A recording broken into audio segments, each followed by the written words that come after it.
런던 더비 후폭풍이 거세졌습니다. NG 감독 인터뷰, 손흥민의 인터뷰에서 현지 팬들은 전혀 공감하지 않고 분노가 가득한 상황입니다. 이 최대 빅매치 라이벌전에서 3년 동안 홈경기를 패배했다는 굴욕을 당했기 때문입니다.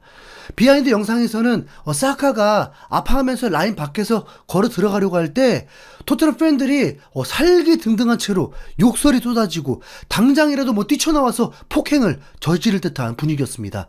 예전에 한 영국 현지 팬과의 인터뷰를 들었는데 그들은 국가대표 경기에는 별 관심이 없고 자신들을 응원하는 구단만을 절대적으로 지지했었습니다. 사카는 잉글랜드 출신이고 잉글랜드 국가대표이기도 한데 같은 영국인들끼리 저렇게까지 위협을 주는 건 축구가 뭐라고 진짜 무섭네요.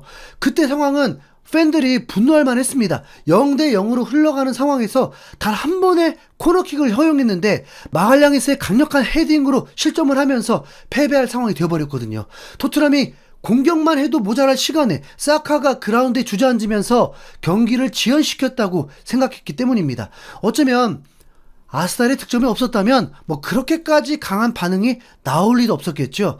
오랫동안 0대 0이 되면서 이길 수 있는 희망이 생겼을 텐데 산산조각이 나고 말았습니다.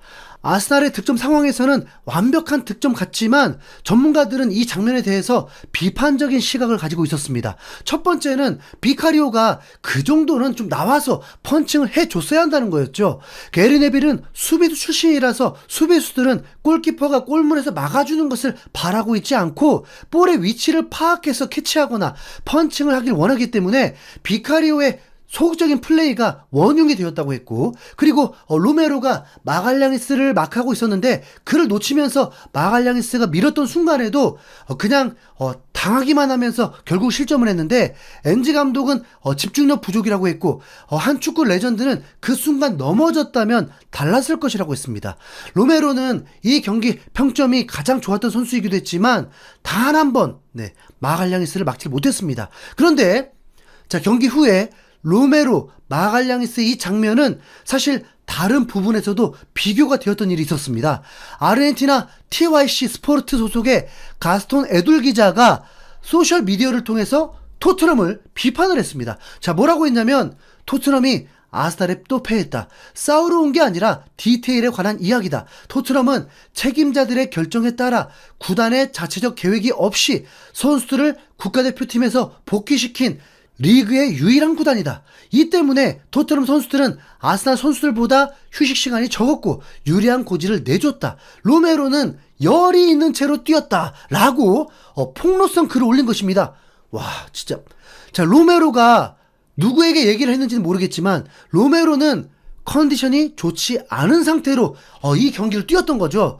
그런데 로메로가 이 글을 다시 공유를 했습니다.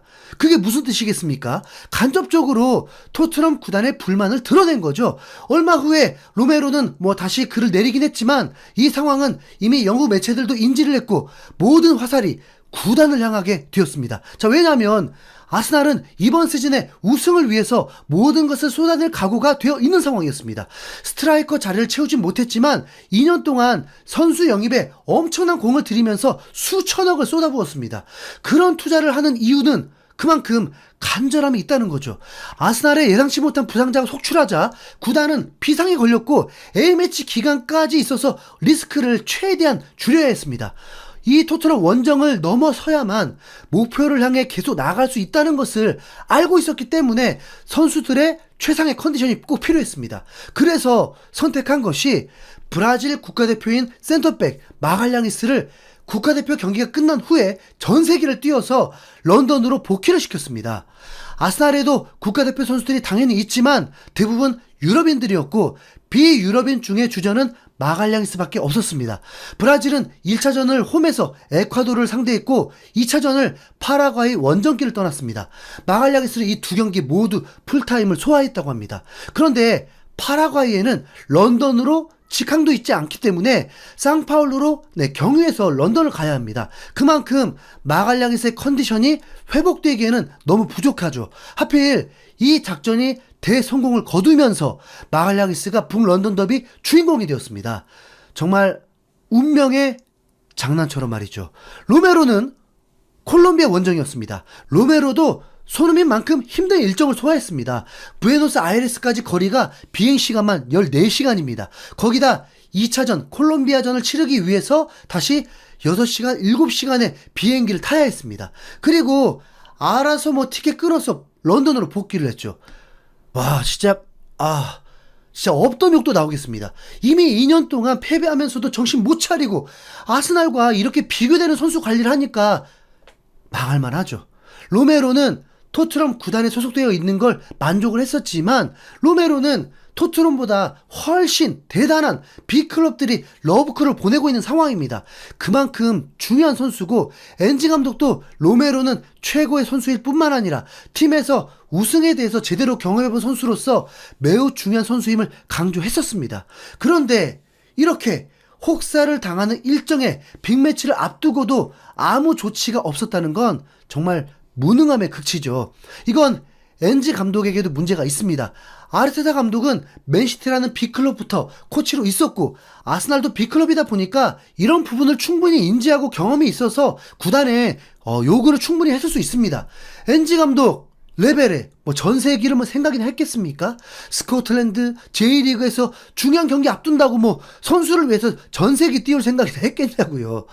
2020년 무리뉴 감독은 토트넘의 시즌 8경기에서 매우 좋은 성적을 거두면서 리그 2위를 달리고 있을 때 맨시티와의 홈 경기를 앞두고 있었습니다. 그런데 그 기간에 A매치가 있었고, 규정상 어떤 A매치라 해도 국가가 부르면 보내줘야 했었는데, 무리뉴 감독은 대회도 아닌 A매치로 중요한 선수들이 이탈을 하는 것을 두고 비판하는 글을 올리기도 했습니다. 맨시티와의 경기에서 승리하면 리그 1위에 오를 수 있는 절호의 기회였습니다. 그래서 무리뉴 감독은 최상의 전력을 갖추기 위해 중동에서 A매치를 치른 손흥민을 전세기를 띄워서 데리고 왔습니다. 그것도 경기를 마친 후, 곧바로 말이죠. 구단의 투자 결과 토트넘은 홈에서 맨시티를 2대0으로 이겨버리면서 영국을 떠들썩하게 만들어버렸습니다. 손흥민은 8경기에서 8골을 넣고 있었고, 맨시티전에서도 득점을 하면서 태극기와 무리뉴 앞에서 무릎 세레머니를 하는 멋진 장면이 연출되기도 했습니다. 런던 더비가 그렇게 중요했다면 팀의 핵심인 로메로와 손흥민에게 전세기를 띄워서 데려왔어야죠. 무리뉴 감독 시절 그때는 토트넘은 재정적으로 큰 타격도 입고 있었는데, 그럼에도 손흥민 한 선수를 데려오기 위해서 전세기를 띄웠고 이미 경험도 있었는데, 지금은 토트넘이 전 세계에서 수익을 가장 많이 버는 구단 중에 하나이기도 한데 핵심 선수 2명을 이렇게 홀대하고 경기도 망치게 만드나요? 손흥민이 A매치 때 진짜 얼마나 힘들게 뛰었는지 진짜 구단도 알 거 아닙니까? 중동 지역의 매우 더운 날씨에 연장전 같은 경기를 뛰었고, 경기를 마친 후에 그 자리에서 드러눕기까지 했었는데, 진짜 정말 분노가 차오르네요. 다른 팀들도 그렇다면 넘어가기라도 할 텐데, 어떻게 라이벌 팀은 10시간이 넘는 비행거리에도, 그것도 파라과이까지 전세기를 보냈는데, 토트넘은 경험까지 하고 성과도 있었는데도 A매치 기간 열흘 동안 도대체 무슨 준비를 한 건지 어떤 변화도 없고, 그냥 솔랑키와 반더벤이 부상 회복만 되길 누워서 그냥 기다린 게 전부가 된 거죠.